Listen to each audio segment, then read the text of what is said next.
Kimbo, need my slice like Kimbo. My pussy make a call a nigga daddy them. So sassy, she damn near had some killers. Chime in on me some good. Just know my is bad, and so it's her attitude, her attitude. Ooh, gotta be cool, man. Step out your car in the middle of the street. Open up the trunk, let the bass beat. Go ahead. Go ahead. You gotta walk up in the club barefooted. I like that boost. Boost with the fur. Come on, baby, keep on blowing what you want. Girl, I'm trying to get you next to me, but first you gotta let me see it.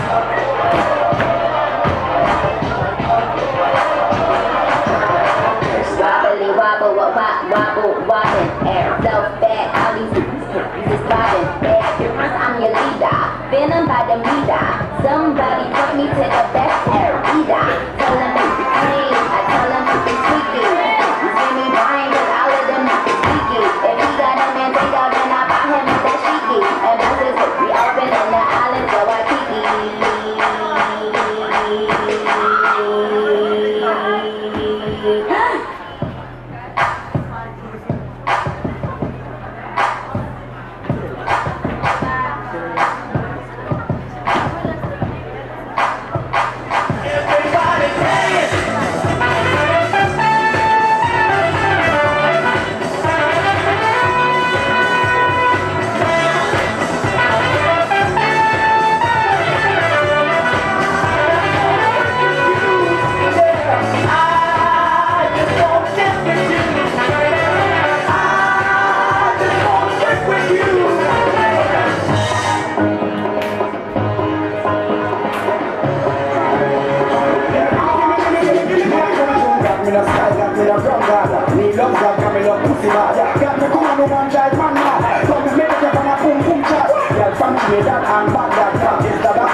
Thank you so much, PLM Scholars Dance Troupe.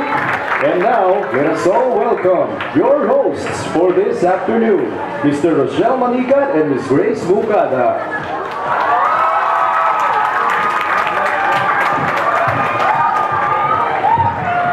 Hello, Ross. Hi, good afternoon, Grace, and good afternoon to everyone in the auditorium.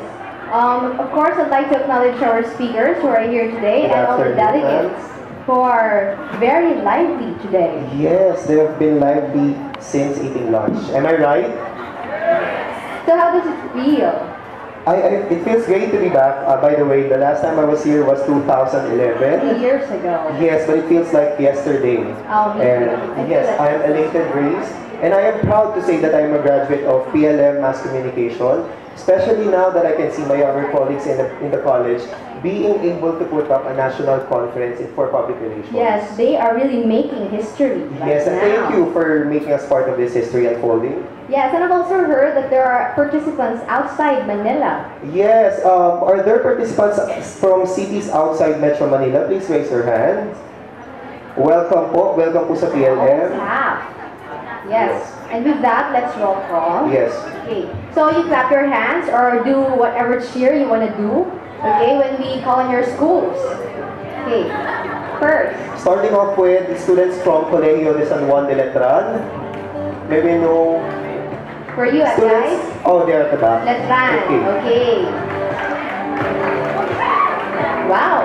Woo. Welcome, Letran. Welcome. From the University of the Philippines, Manila. UP Manila.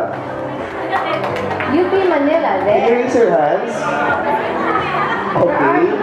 We also welcome students from Pamantasan ng Lungsod ng Muntinlupa. Wow. Another. Where are you? PLMayers from another city.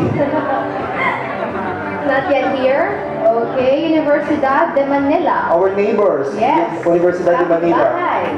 There you go. University of the Northern Philippines from Vigan and Ocasur. Wow, all the way from Welcome po, Vigan. welcome. Then University of San Agustin, Iloilo. There. Hello. Students from Far Eastern University. Welcome, Tamaraos. The National College of Science and Technology. From Las Marinas. Welcome po. From the Philippine Normal University. Welcome from De La Salle University, Las Marinas. Welcome to BLM. Wow. DLSU TAF. And of course, the host from Pamantasan ng Lungsod ng Maynila. They're always being here, always welcome. Very supportive crowd. As Yes. always. So I heard, Shell, since we have already taken our lunch, why not thank our Yes, okay. We would like to thank our sponsors, Adobo Connections, Aqua Best Water, and Josa Bakery for providing for our lunch today. And thank you because I've heard you've given the students discounts. If you give discounts to a lot of people, you're doing your business Yes, as well. good business. Okay, so I heard that this morning we had very incredible speakers. Yes, Grace, indeed. Miss Milan did PR 101, Yes. basics of PR. Sir Mike discussed crisis calm and management. Yes, I was fortunate to have listened to his lecture. Oh, lucky you. And Miss Vicky for Yes. the best practices in PR. Yes, my favorite lecture so far, not to mention that I belong in corporate social I've also responsibility. been part of a social dev organization. Yes, let's do good deeds. Yes, we're being so biased right Yes. now. Okay, so to introduce our fourth speaker, we'd like to call on Miss Ailena Madrid.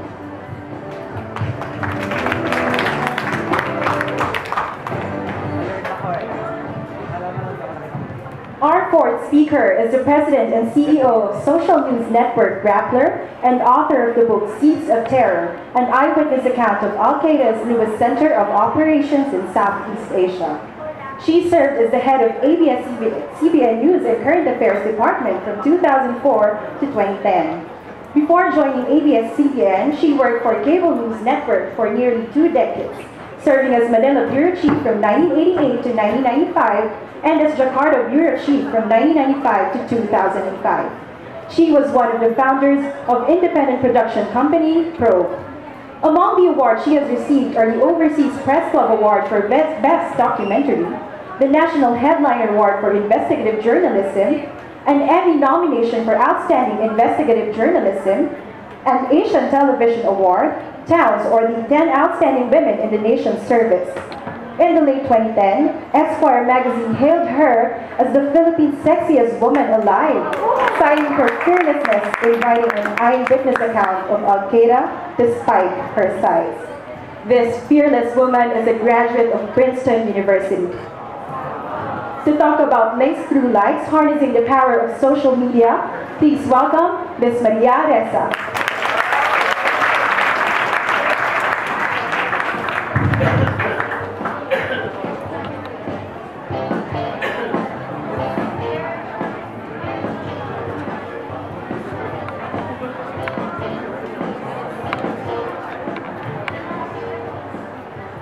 Good afternoon.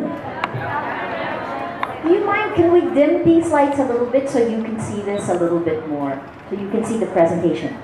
I want to talk to you today about the way you see the world and about the changes that have happened that hopefully will affect the way you see the world.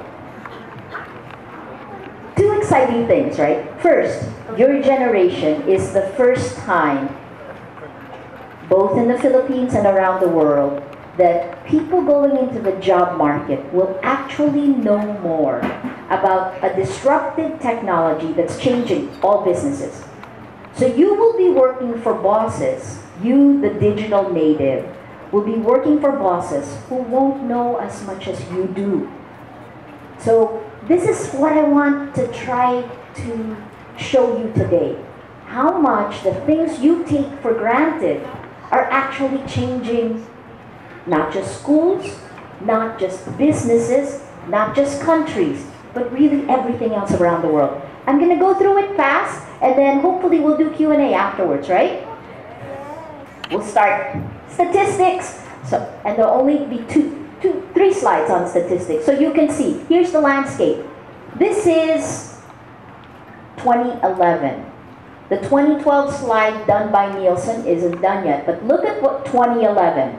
I hope you can see it. You can bring this down, but this is Asia Pacific. But I want you to look at the Philippines. And these are slides about where Filipinos spend their time on media on a weekly basis. How many hours a week do you spend on media platform? This bar is newspapers. 3.6 hours a week on the average. This bar, 6.3 hours a week listening to the radio. This bar, when I first came back to the Philippines, it was in 2005, and this bar was at more than 20 hours a week. Now it's at 13.3 hours a week. This is watching television. So 13.3 hours a week on broadcast TV, and then finally this bar, 21.5 hours a week on the internet. And of the 21.5 hours a week you spend on the internet, 40% of that time is on social media. And of that 40% of the time you spend on social media, I will wager you spend most of it on Facebook, because there are 30 million Filipinos on Facebook, more than 94.7% of the Filipinos on the internet. Statistics. But what does it mean? It means we spend most of our time, we Filipinos, on the internet. And look at the last line, the average total media consumption that you will have will actually be more than the time you're awake. Does that make sense? On a weekly basis. So you'll spend more time in media. The second graph is from Ogilvy. So that first graph is from Nielsen. This is Ogilvy. Asia Pacific again. It says Asians trust social media more than traditional media. Gosh, ang hirap nun, di ba? Remember, I'm a traditional media person. When I saw these stats, I realized our businesses are changing, our world is changing. Recommendations from friends and family, because that is what social media is, that earns the most trust. And then look at the rest of it. Expert product review from websites, independent reviews and publications, TV ads. Actually, the statistics from a website, you can check this, it's called Socialnomics. 90% of Filipinos trust their peer recommendations versus 14% who trust television ads. So these are the things that are changing now, and that's a drastic difference. Why? Because of this. There's a tectonic shift in who you trust. When I was growing up, it was the age of deference. The most trusted source of information were the experts, the leaders. They're on top of the pyramid. And the ones you trusted the least are your friends and family, because you're thinking, what do they know about government? What do they know about my iPhone?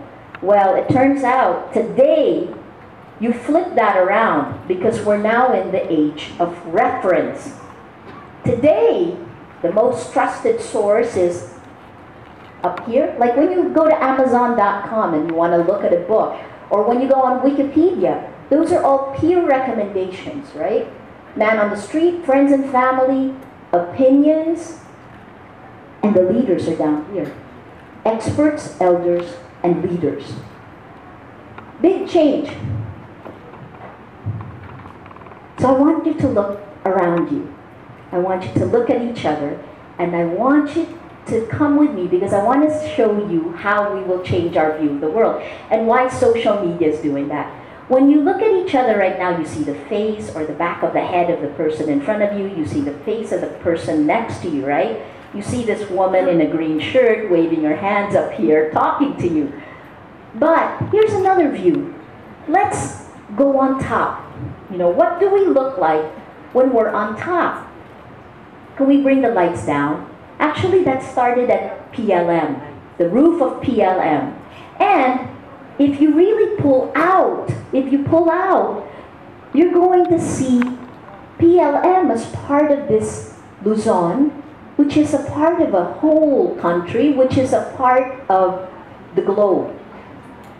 I'm showing you this because this is the view that social media allows you to take. Social media is where science meets religion. Challenge me on this. Why do I say that? Because social media allows you to take God's eye view. And I don't mean to be blasphemous when I say this, and I'm not the first person who said this. Why? Because social media will show you snapshots of the human superorganism. You guys are just, each of us is just a cell in the human superorganism. Let me show you what I mean. It's not a Rorschach test. It's not an IQ test. These are actually maps of people's behavior on Twitter. So if you just tweeted something, you know, we can actually capture what you did and show the entire picture. This one here, A, upper left, is hashtag Japan. And this was during the earthquake in Japan, the Fukushima reactor. This is the way people behave during crisis, during emergencies. They gravitate towards hubs who give them information. That's the way we behaved during Pablo, or earlier last year during Habagat, the storm with no name. We all gravitated towards the Twitter account that would give you information and then you retweeted it. So you form hubs like this. B, 6 months before the US elections, this is what America looked like. We pulled down hashtag GOP, which is, GOP is the Republican Party, right? But when you pull down the Americans tweeting hashtag GOP, look at the picture of America. Polarized, divided between the Republicans and the Democrats. Isn't there no better visualization of the political polarization of America? That is real-world behavior of hundreds of thousands, millions of tweets of Americans. We can do the same thing for Filipinos.